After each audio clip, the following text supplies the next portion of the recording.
Okay, so I'm really, really pleased to introduce the next session, the first session, the keynote session.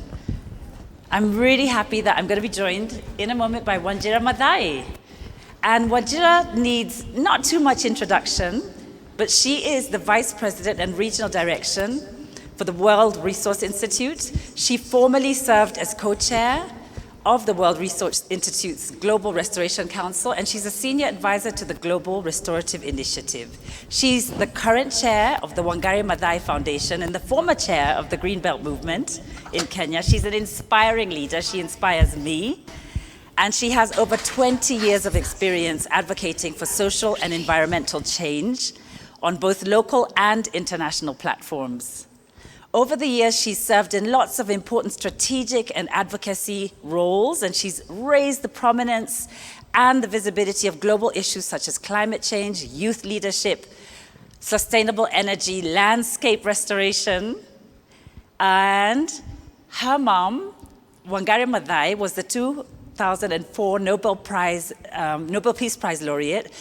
And Wanjira also has run both the organizations that her mom founded, and she currently serves on the board of the World Agroforestry Center, and she's one of the 6-second EQ practitioners in Kenya and one of the 100 most influential women of 2018 and 2020, and she's a great friend.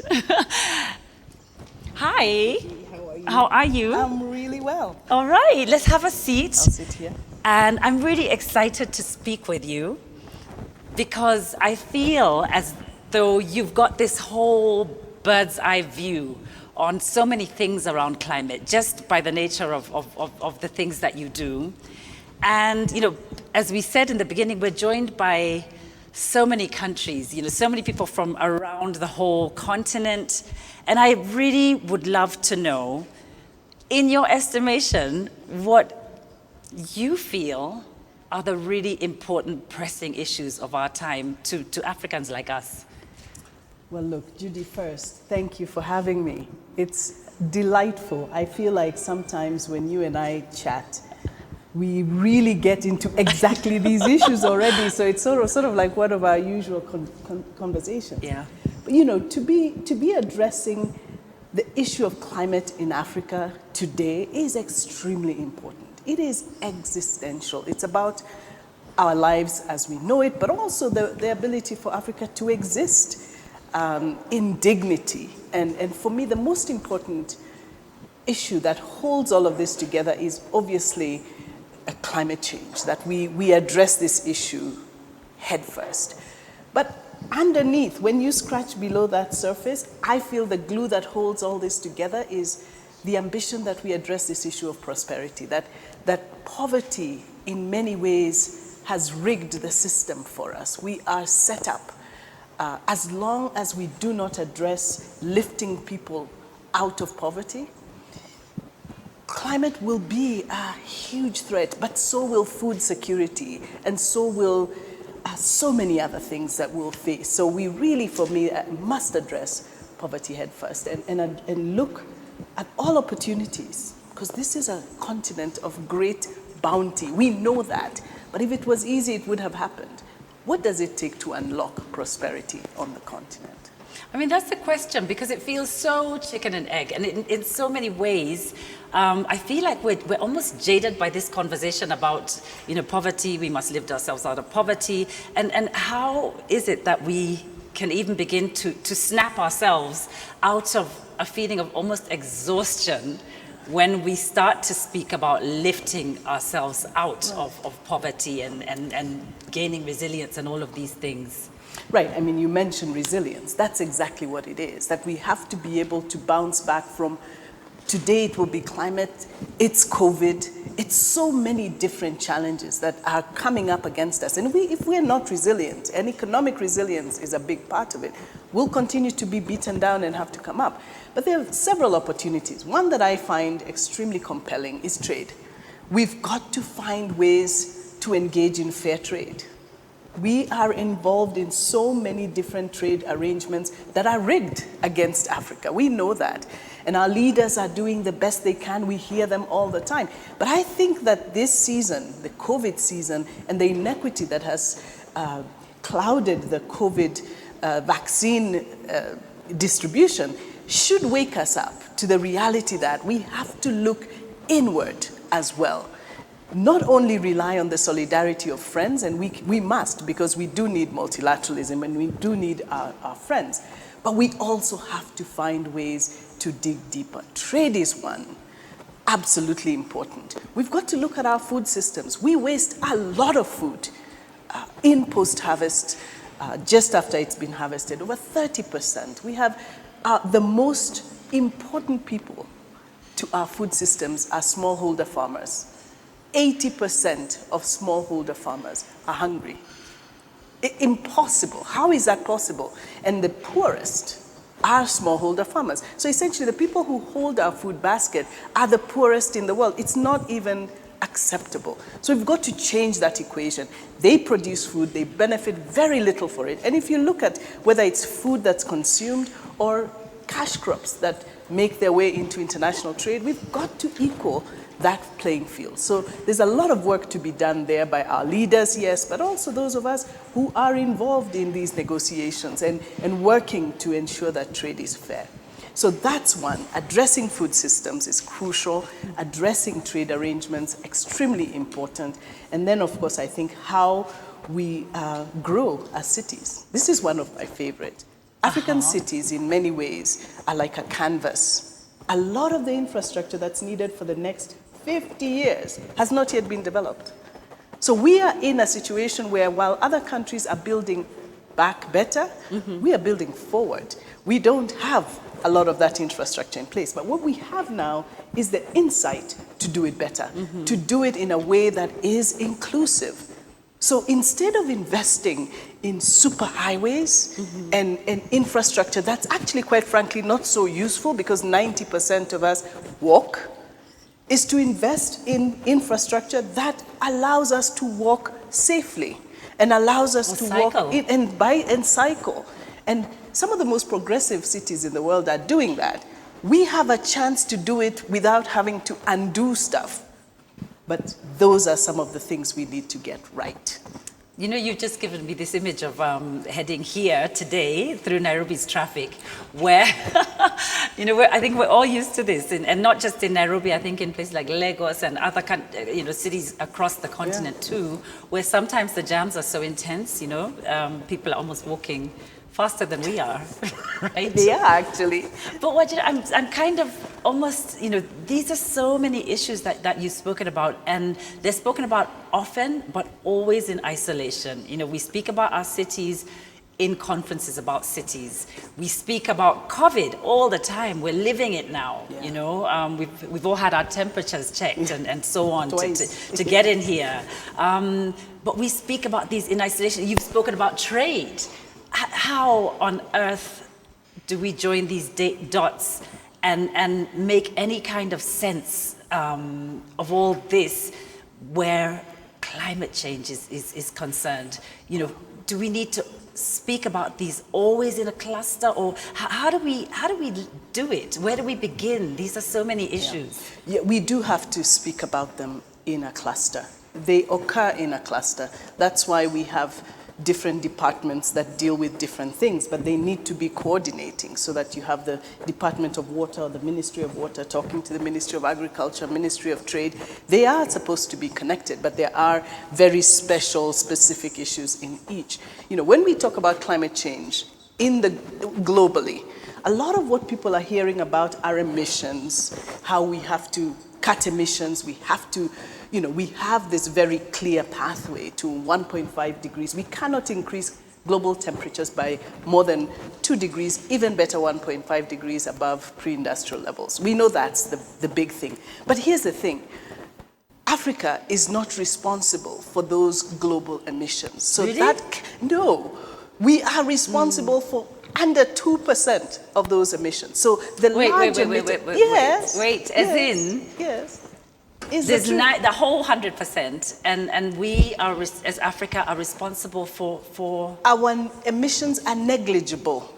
And so for us, it's not about cutting emissions. We've done our part as far as emissions are concerned. So when we have this climate change discussion for Africa, we ought to shift the discussion to resilience and adaptation. How will we essentially make it through? And that's why the prosperity agenda is crucial, because it's not about emissions for us.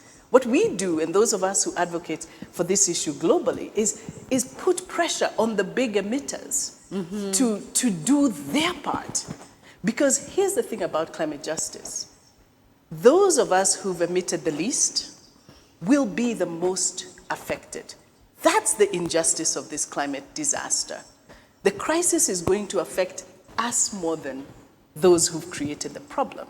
And that's why we have to push for climate justice. We have to push for those who've created the problem to play a major part in the cleanup, to play a major part in paying to make it possible for people not only to survive some of the big disastrous disruptions like floods and every day you turn around, another city is being threatened. Yeah. But what we forget is we may save lives, but livelihoods are lost. So the loss and damage that comes from some of these climate-related disasters is huge.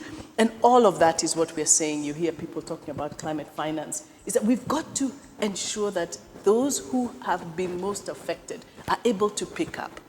But I also put pressure on us. And that's why, for me, the climate story for Africa is about building resilience and about how we not only keep our friends honest, but we also ensure that we build internally what we need. It's so funny, but you know, every time you put on the news, you see Europe in the streets and they're demonstrating, and I don't feel much noise going on about this, especially with these very revealing things you're speaking about. The fact that we are the most affected and yet have put the least into what's being emitted. Why do you think we're not making much of a noise about it? Well, we should. Let's make more noise. I think there are people... Starting here, right? Starting here. There are people making noise. There are people making noise. And there are a lot of, especially young people. We have some absolutely incredible youth activists who are raising their voices internationally and nationally. We're making our voices known and our wishes known in terms of what we want. What we must do, and maybe it doesn't need much noise, is get the ear of those who actually make those decisions. I want to know the guy who makes a decision to cut all the trees and then put a small road. I want to know who that person is, and to sort of sit down with them, roho safi, and say, how is that a good idea? Because there's some conversations that are not happening, that we need a plan. I have to tell you, Judy, I was in Kigali, and it has to be easily over 15 years ago. And we were part of a delegation that went to visit to see how Kigali was developing some of their tourism interests. And we went into the city hall. I'll never forget this. And a young lady walked us around the city hall. And as she walked us around, she said, how many of you would like to see the master plan for Kigali for the next 100 years? The Kenyans in the room, our jaws were on the ground. My jaw is on the ground. Okay? I want to see the master plan for Nairobi for the next 100 years. We should all want to see the master plan for our cities for the next 100 years. Such is the planning that should be happening. Not only did that wonderful lady show us the master plan for Kigali for the next 100 years, she asked who would like it on a memory stick. Wow. To go and ponder on the master plan for Kigali. Now that is leadership. And so it means that there is a lot of great leadership happening right now. And maybe we need to just focus on that more, you know, and amplify this sort of great leadership. Yeah. Because if we do, we'll see it more. It's already here. It's already here. And that's the thing I loved about that. And I've never forgotten it. Until 15 years ago, is that Kigali knows what Kigali wants. Right. So your friends of Kigali who want to come and support Kigali, come see what we want. That's what we need to do as Kenya, as Ghana, as our entire wonderful African continent, literally the best continent out there, is to plan so that when investors come, they find a plan of how we want to move things forward. Now, I have one last question for you. I really like this analogy of the world in a storm. And there's a beautiful webinar that you recently did alongside some incredible young African leaders and climate activists. And I just want to ask, in a sense, we are in the same storm, right? Because we can't just hop off the Earth and hop onto another planet. What do you think? What would you say if I sort of said, whether it's the global north or the global south, we're kind of on the same boat, right? Aren't we? Judy, surely we are clearly not in the same boat. We are in the same storm. We are in the same storm, but we are definitely not in the same boat, because the boat would be the vessel that allows us to navigate this storm. And this storm is okay for boats that are rigged, well electrified, and they have all the systems they need. I have to tell you, we didn't talk about, the number of issues we could talk about. Energy. Energy is an important one. We have 1.3 billion Africans on the continent today. 900,000 of them, close to 70%, don't have access to electricity. How now? How is that even possible? How now? Or even are relying on biomass energy for cooking. I think over 600 million don't have access to electricity. We lose 500 million people to air pollution complications. Unacceptable. If we were in the same boat, we would not have statistics like that. And because no country in the world can develop without electricity. So we need energy. For those of us who follow the SDGs, SDG 7, crucial if we're going to survive this climate story. We've got to change the narrative on energy for Africa, because we cannot have a situation where 900,000 people are cooking relying on biomass to cook, and that over 600 million don't have access to electricity. You will never be in the same boat. No level of prosperity. You need electricity to irrigate. You need electricity to educate. You need electricity for everything. So forget it. If we don't get those fundamentals right, we'll never be in the same boat. The storm will get more intense, though. I'm beginning to put some things together, which I hope, this conversation that we've had is going to just get, everyone who's listening to us. Again, this is an African Climate Story Lab. 99% of everyone who's out there in our audience is listening from our continent. Guys, get this, we are in the same storm, but we're not in the same boat. We're not in the same boat. We need new tools, we need new strategies, we need our leaders to wake up to this reality. And who's going to wake them up? Us. Us, right? Thank you so Judy. much. I feel like I need another hour with you. As always. Don't get me started. I know. But thank you so much. Thank you, Judy. You've just begun to unpick a lot of important issues that we are going to be unraveling and getting deeper into with community activists and leaders and different panels over this morning and tomorrow morning. So thank you for just kicking us off into the most fantastic start. Well, thanks, Judy. Thanks for having me.